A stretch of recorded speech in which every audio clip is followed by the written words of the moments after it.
The education and this whole society is so much on individually getting ahead and not so much on the collective, the community, or everybody getting ahead together. So we have to demonstrate that, how that works.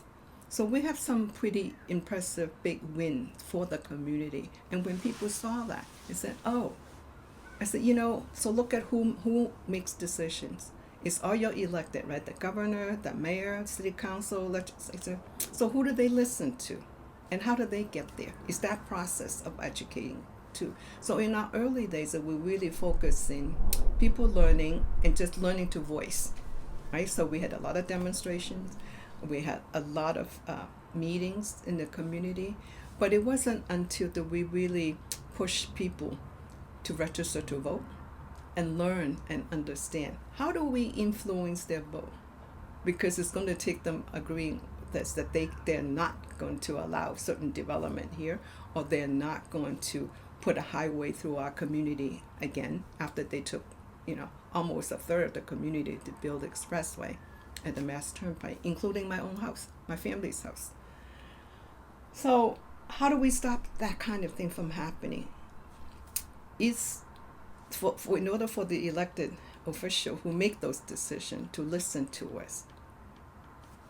We learned that there's only two things. One is money. You have a lot of things to donate to the campaign, or the vote.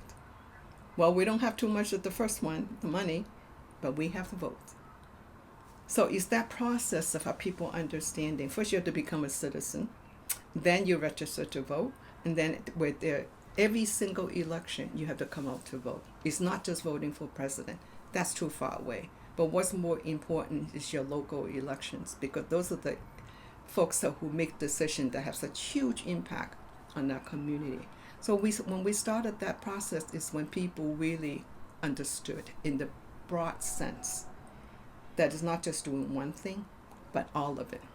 What being participating citizenship looks like. That civic engagement is a year-long thing. It's not just going to vote, but understanding what is happening, who's holding the power, and how does that shift.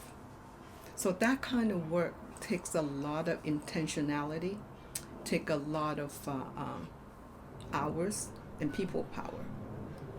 So over the years, we have some really dedicated staff and build a large group of supporters. So when we have major issues, everybody will come together.